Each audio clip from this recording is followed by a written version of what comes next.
This video is powered by the pros at Pascal Air Plumbing and Electric. Arkansas owned, Arkansas operated. GoPascal.com. Mostly the hitters that had the hard knock life over the weekend. Get a load of this number. We've got Mike Irwin from Pig Trail Nation with us here on halftime. There were 21 SEC games over the weekend. The 18 games that did not involve Arkansas and South Carolina averaged 14 total runs. The Arkansas-South Carolina series averaged 5 runs. Great pitching. You can't say that for any other team pretty much over the weekend. Mike, we knew just looking at the scores that this series with Arkansas and South Carolina was the outlier. So based on the idea that the Razorbacks outpitched Carolina this weekend, they had the best pitching staff in the SEC over the weekend, and they have the best SEC-only team ERA. The depth of the pitching staff has actually shined in a season where Dave was pumping up the depth of the pitching staff in the preseason. Yeah, I think when we try to figure out what's up with this team, a lot of people, and I've been guilty of it, make the mistake of looking at overall stats instead of conference-only stats. And you're right. They've got the best ERA in the SEC in league play, and it's not really very close. And then they're second just by a hair to Vandy in fielding percentage, 985 to 986. You combine those two things, which are all defense-related, and now you see, I mean, anybody that follows baseball knows baseball is about pitching. Yeah, you got to hit the baseball, but, I mean, teams that pitch well win. And this is what's been happening to this team. They just very quietly, Dave Van Horn and Matt Hobbs have very quietly figured out who to put when, where, how, and move people around and made decisions like moving Holland back to a Game 3 position to maybe give him more time to work on his rehab, his whatever was wrong with his leg. And now he comes back with this astounding performance, which is just, he didn't get enough publicity. I didn't hear almost anything talked about on the Rally Cap program last night. He goes 9 innings, 5 hits, gives up 1 run, that home run, just 1 walk, 113 pitches. Look what he does to Ethan Petrie, their home run hitter. He gets him to ground out in the first, then he strikes him out in the 3rd, 6th, and 9th. The guy goes 0 for 4. It was just a remarkable effort for a guy that went, 2 2/3, something like that, the weekend before, 3 2/3. I can't remember. That's too far back for me. But he just bounces back in a way that I don't think anybody could have anticipated. And then when you throw Gage Wood in there and what he's doing, I mean, he is developing into one of the most remarkable stories for a freshman pitcher I've ever seen at Arkansas. We go back to that TCU game. I think he came in the 5th inning. He inherited 2 runners on. There were 2 outs. Gave up a single. There was 2 stolen bases on him. Then he walks 2 guys, walks in a run, and then he's gone. But then Dave Van Horn brings him back the next week to pitch on the Friday game against Eastern Illinois, and that was a run rule game. So he comes in the 7th. They've got an 11-run lead. He's got to hold that lead, and he gets 2 strikeouts and gives up nothing in that 1 inning and pitches well. He struggled a little bit after that, but he's come back, and right now, last several games, he's gotten better every time he's been out there. And you just look at his future and you ask him, I ask myself, what's he going to be next year? Is he a Kevin Kopps type guy that closes out 2 games a weekend, or they make him a starter? I mean, they just got options with him. So yeah, I think Wood will be a starter next year. And speaking of the word options, they have so many options right now for who to start a game. I mean, of course, you're going with Hagan. You're going with Hunter Holland. You're working Brady Tygart back as a starter very cautiously, and sooner or later, probably more later, once you get into the NCAA tournament, you take some of the shackles off of Tygart as far as pitch count is concerned, and then he can throw the real starters innings. I mean, these are 3 guys with some really good stuff. And then Cody Adcock didn't pitch this last weekend. Zach Morris warmed up but didn't pitch. Parker Coyle. These are guys that have been pitching well of late. What they've ended up doing is they're a dangerous pitching staff right now for this postseason. And I would never try to suggest what Dave Van Horn should or would do. he does not have a history in conference tournaments of trying to win the thing. They won it that one year. I think he went, well, let's see what it's like to win a tournament. But those things don't matter. We saw what happened that year. But so what does he do this year? Regardless of whether they finish first or second in the SEC after this weekend, what does he do in Birmingham?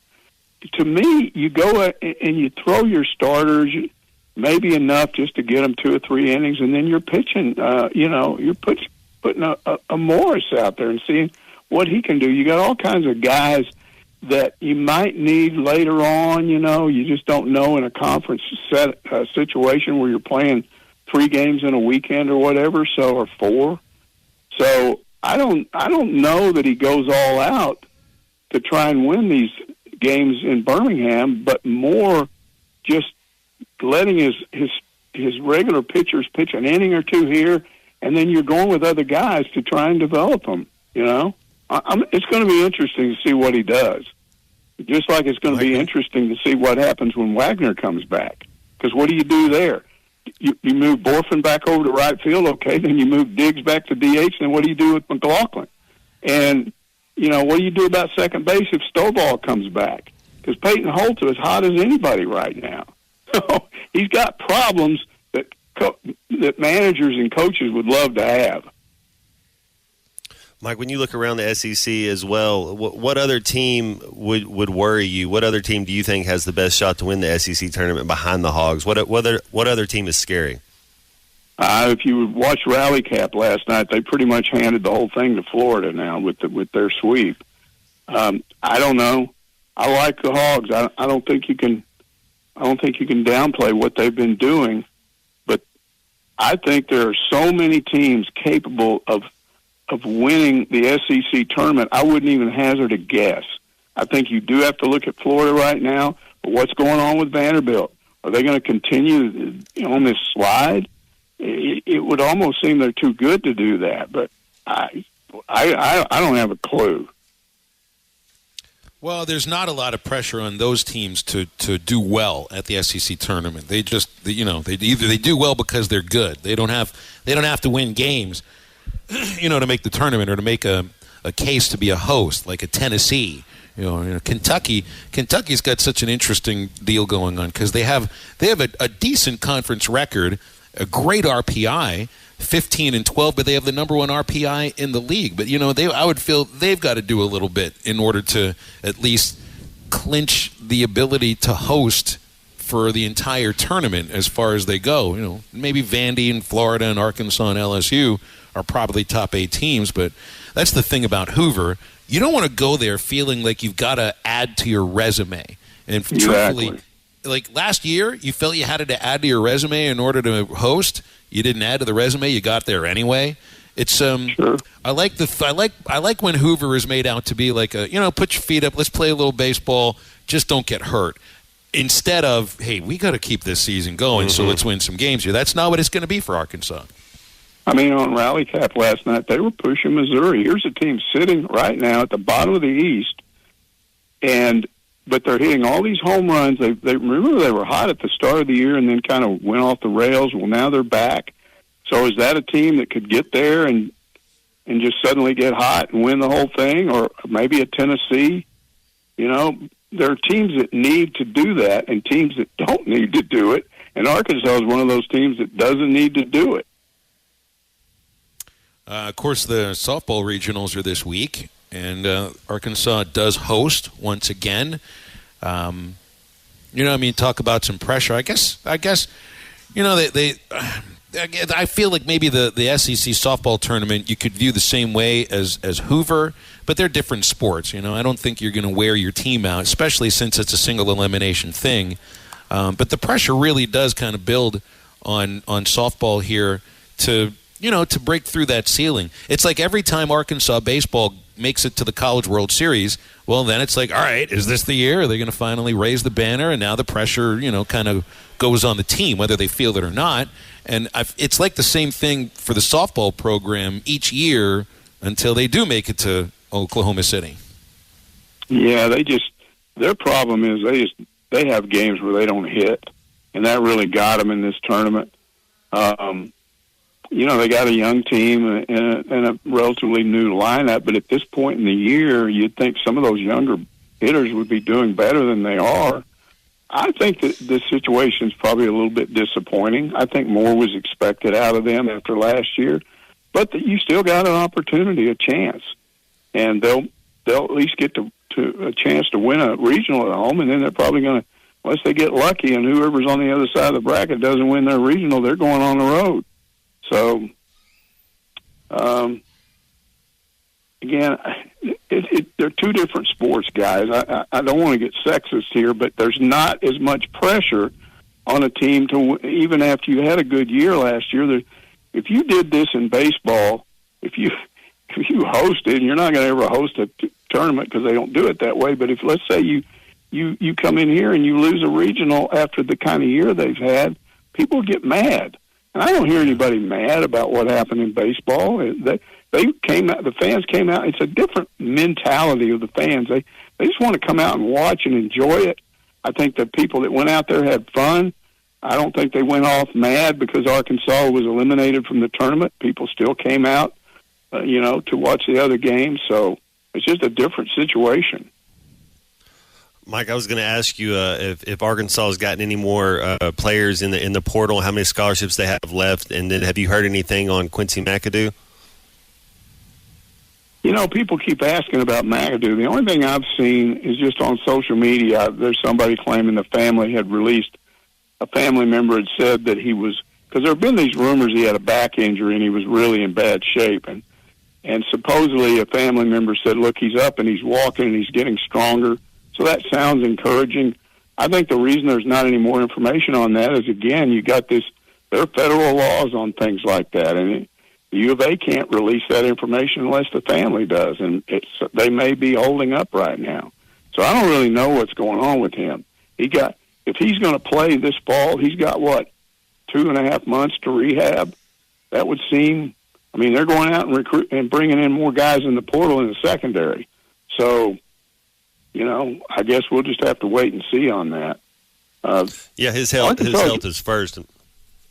Yeah, absolutely, 100%. And I guess what I'm saying, Matt, is I don't know what's going on with him. I think there's been very little information about that.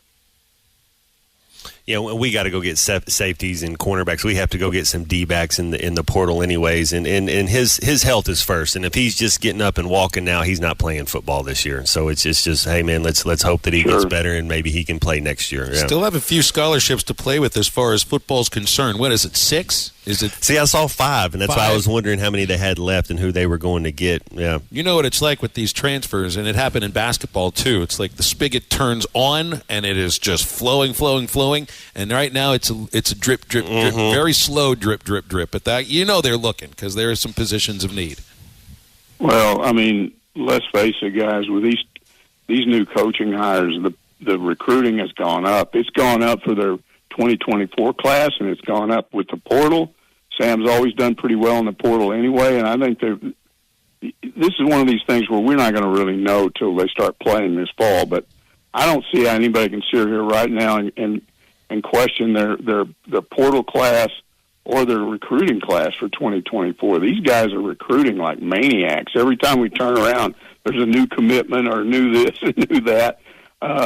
It's hard for me because the older I get, the more I want things to slow down. I used to sit around this time of year and I couldn't wait for football. I can wait for football. I can put it off because I'll just be that much older when football season comes around. But I think they're going to have a really good football season. I do. I just feel it in my bones. I think Sam Pittman's done all the right things. I think that these coaching changes are going to make a huge difference on both sides of the ball. BetOnline.ag is your number one source for all your basketball info, stats, news, and scores. Get the latest odds and lines, including the latest player reports for this year's pro basketball playoffs. BetOnline is always your sports information headquarters this season, as we have you covered for all your sports wagering needs. Basketball, MLB, NHL hockey, right down to to UFC and boxing. BetOnline is the fastest and easiest way for you to get your betting info, including live betting options and your favorite casino and card games you can play right from your home. Head to the website today or use your mobile device to get in on the action. Be sure to use our promo code BELIEVE to receive your 50% welcome bonus on your first deposit. That's BLEAV. BLEAV. Bet online, where the game starts.